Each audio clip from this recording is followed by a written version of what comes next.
মুক্তার ও মুহরি মিলে, উকিল মুক্তার এবং মুহরি মিলে এজলাস, এজলাস উকিল মুক্তার মুহরি এগুলো কি, এগুলো মিলে এজলাস, এজলাস বা আদালতে, এজলাস বা আদালতে গিয়ে কি করলো, মুনশেফ ও হাকিমের কাছে, হাকিম মানে কি বিচারক, হাকিম মানে কি বিচারক, তাহলে মুনশেফ ও হাকিমের কাছে মামলার আসামি, এই যে মামলা, মামলা এটা আরবি শব্দ, আসামি আরবি শব্দ, মামলার আসামি শেখ, এই শেখ হাসিনার দুজনকে বিচার হয়েছে না, এই শেখ হাসিনার বিচার, শেখ, শেখটা আরবি শব্দ, হাসিনা, হাসিনাটা আরবি শব্দ, জন্য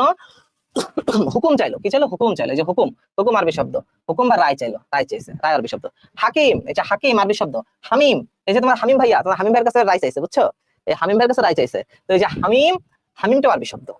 তাকে কি দিচ্ছে বলো তো, 7 দিনের ফাঁসি। এই যে শেখ হাসিনার জন্য যে রায় চাইছে, আমি কি বলছি বলো, আমি বলছি 7 দিনের ফাঁসি, ওকে, আমি 7 দিনের ফাঁসি দিয়ে দিছি। তো এইখানে ভিতরে যে উকিল মুক্তার ও মুহরি মিলে এজলাস বা আদালতে,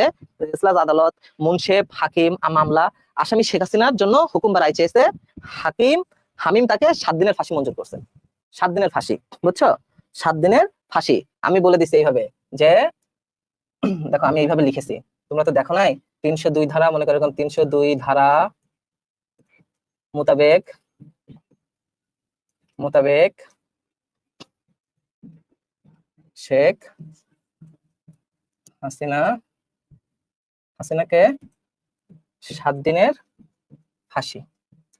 বুঝছো, 7 দিনের ফাঁসি। এই যে 7 দিনের ফাঁসি দেওয়া হয়েছে, 7 দিনের ফাঁসি দেওয়াতে তারপরে মনে মনে বললাম যে ওই দুষ্টু কি রে, দাঁড়াও, জয় বাংলা, ফাঁসি এবার সামলা, বুঝছো, এই দিয়ে দিলাম, জয় বাংলা, ফাঁসি এবার সামলা, বুঝছো, এই যে রায়টা কে দিছে, তোমার হামিম ভাই।